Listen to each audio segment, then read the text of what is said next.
Hello friends, green x consulting के आज के वीडियो में आप सभी का स्वागत है। आज के वीडियो में हम लोग बात करेंगे एमएसए में यूज होने वाले constant value K1, K2 and K3 की। दोस्तों, जब भी आप एमएसए में गेज आरएनआर निकालते हैं और उसके पहले ईवी या एवी को कैलकुलेट करते हैं या पीवी को कैलकुलेट करते हैं तो आपको K1, K2 और K3 वैल्यू को लेने की जरूरत पड़ती है। ना ये K1, K2 एंड K3 की वैल्यू डायरेक्टली आपको किसी भी टेबल से नहीं मिलती है, इसको कैलकुलेट करना पड़ता है और बहुत सारे लोग को ये नहीं पता है कि ये K1, K2 एंड K3 की वैल्यू कैसे कैलकुलेट होती है। तो दोस्तों, वीडियो को पूरा देखिएगा अगर आप सीरियसली से समझना चाहते हैं कि K1, K2, K3 कैसे निकाला जाता है। तो दोस्तों, आप सभी लोगों ने एमएसए के इस टेबल को जरूर देखा होगा। जिस टेबल में आप देख रहे हो, सबसे पहले जब हम इक्विपमेंट वेरिएशन को निकालते हैं तो ईवी का फॉर्मूला होता है आर इंटू K1, जो कि K1 एक कांस्टेंट वैल्यू है जो डिपेंड करती है आप कितने ट्रायल करोगे। अगर 2 ट्रायल करते हो तो वैल्यू अलग होती है, 3 ट्रायल करते हो तो वैल्यू अलग होती है। अगर आप एप्रेजर वेरिएशन या कि रिप्रोड्यूसिबिलिटी निकालते हो तो यहाँ पे भी आपको K2 की जरूरत पड़ती है, जो कि अगेन डिपेंड करता है आपके एप्रेजर कितने हैं। अगर 2 हैं तो वैल्यू अलग है, 3 है तो वैल्यू अलग है। और अगर आप पार्ट वेरिएशन यानी कि पीवी निकालते हो तो आपको K3 की जरूरत पड़ती है, जहां पे K3 डिपेंड करता है कि आपने कितने पार्ट एज ए सैंपल लिए हैं। तो इस तरीके से को एमएसए में गेज आरएनआर को कैलकुलेट करने के लिए आपको K1, K2 एंड K3 की जरूरत पड़ती है। लेकिन इनमें से बहुत सारे लोगों को ये नहीं पता होता है कि K1, K2 and K3 calculate कैसे होता है। दोस्तों, अगर आप एआईजी के एमएसए मैनुअल को रेफर करो, जो कि 4th एडिशन अभी एप्लीकेबल है, उसमें K1, K2, K3 को डायरेक्टली नहीं बताया गया है, बट मैंने इस वीडियो के माध्यम से आपको समझाने की कोशिश की है कि आप K1, K2, K3 को कैसे कैलकुलेट कर सकते हो। तो सबसे पहले चलते हैं K1, जो कि है ईवी निकालने के लिए जरूरी। यहाँ पे ये जो आप रिटर्न पॉइंट देख रहे हो, ये मैंने स्क्रीनशॉट लिया हुआ है एमएसए मैनुअल का, जो कि कहता है कि रिपीटेबिलिटी को कैलकुलेट करने के लिए आपको कांस्टेंट K1 वैल्यू की जरूरत है। Now K1 depends upon the number of trial used in the case study and is equal to the inverse of D2 star, which is obtained from appendix C। तो आपको appendix C से D2 star को लेना पड़ेगा और इसका opposite K1 होता है। Now D2 star की कौन सी वैल्यू लेनी है? तो D2 star is dependent on the number of trial M and the number of part times the number of appraisers Z, assumed to be greater than 15 for calculating the value of K1। तो यहाँ पे m कहता है number of trial, तो हमारे number of trial होने वाले 2 या 3, तो m की वैल्यू 2 या 3 आ जाएगी। Now part times the number of appraisers, यानी कि टोटल एप्रेजर मिलके कितनी टाइम्स पार्ट को कैलकुलेट करते हैं, मेजर करते हैं। तो ये हमने वहां पे देखा 15 से ज्यादा लिया गया है। ऑन एन एवरेज मान के चलो 30 या 60, 90 तक ये हो सकता है।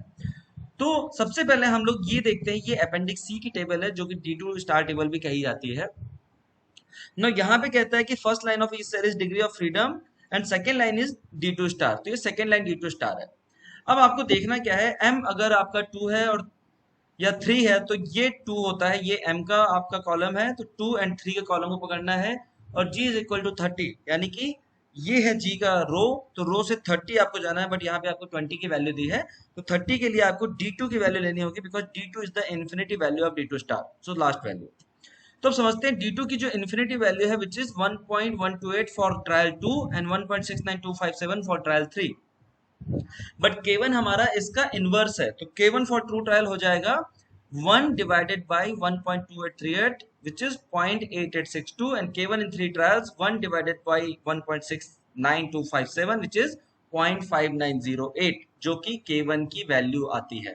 तो इस तरीके से आप K1 कांस्टेंट कैलकुलेट करते हो ना। वापस हम लोग बढ़ते हैं कि K2 कैसे कैलकुलेट किया जाता है।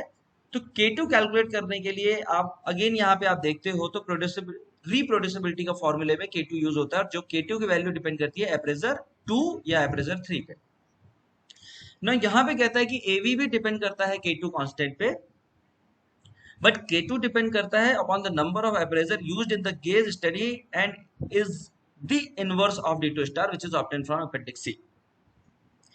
D2 is dependent on the number of appraiser, तो नंबर ऑफ अप्रेजर कितने हैं उसको हम M बोलेंगे, और यहाँ पे G1 लेंगे, क्योंकि कहता है since there is only one range calculation, इसलिए G1 होगा ना। फिर से चलते हैं टेबल पे, M इज इक्वल टू 2 और 3 and G is equal to 1। So M 2 और 3 यानी कि सेकेंड एंड थर्ड, ये जो रो है 2 कॉलम और 3 का कॉलम ये पकड़ेंगे, और G is equal to this side, तो G1 के रो को पकड़ेंगे, तो यानी कि ये पहला कॉलम और पहला रो हमारे लिए 2 का वैल्यू आएगा। तो इस तरीके से देखें हमारे जो टू ट्रायल के लिए यानी कि अप्रेजर जहां पे टू रहेंगे, हमारी D2 की वैल्यू, D2 स्टार की वैल्यू आती है 1.4142 और 3 अप्रेजर में वैल्यू आती है 1.91155. So K2 and 2 appraiser 1 divided by 1.41421 which is coming 0.7071 and K2 and 3 appraiser 1 divided by 1.91155 which is coming 0.5231. तो इस तरीके से K2 की वैल्यू आती है जो कि यहाँ पे आप देखोगे 0.7071 एंड 0.5231 एग्जैक्टली वही वैल्यू निकल के आती है। नाउ K3 की बात करते हैं। K3 क्या कहता है? K3 कहता है आपके नंबर ऑफ पार्ट्स पे डिपेंड होता है, बट K3 डिपेंड होता है, K3 depend upon the number of part used in the gauge study and is the inverse of D2 star which is obtained from appendix C. D2 is dependent on the number of part M, तो यहाँ पे M की जगह हम number of part के लेंगे और G यहाँ पर भी 1 रहेगा क्योंकि since only 1 range calculation is there. तो फिर से चलते हैं। अब यहाँ पे M की वैल्यू हो जाती है आपकी 2 3 4 टू लेकर 10 तक। सो यानी कि कॉलम आपको पकड़ना है 2 3 4 5 6 7 8 9 10 वाला और G इज इक्वल टू 1 है तो आपको पहली रो पकड़नी है। सो K3 इन 10 पार्ट के लिए क्या करेंगे आप? 10 ये वाला कॉलम और G इज इक्वल टू 1 यानी कि ये वैल्यू होगी 3.17905 और इसका उल्टा करेंगे तो वैल्यू आएगी 0.31455 जिसको हम 0.3146 बोल सकते हैं। इसी तरीके से मैंने एक 5 पार्ट का कैलकुलेट किया है K3 in 5 parts 1 divided by 2.48124 which is coming 0.4030। तो इस तरीके से आप K3 की वैल्यू भी निकाल सकते हैं और बाकी वैल्यू आप निकाल के देखिएगा और मुझे बताइएगा कि ये वैल्यू आपकी सेम वैल्यू आ रही है या नहीं। तो दोस्तों उम्मीद करता हूँ ये K1, K2 और K3 के वैल्यू को कैलकुलेट करने का तरीका आपको समझ में आया होगा। अगर आपको समझ में आया तो अपने दोस्तों को जरूर शेयर करें क्योंकि बहुत सारे लोग ऐसे हैं जिनको ये कैलकुलेट करना नहीं आता है। अगर आपको ये वीडियो देखने के बाद ये कैलकुलेशन समझ में आती है तो मैं इसके लिए बहुत ही आभारी हूँ।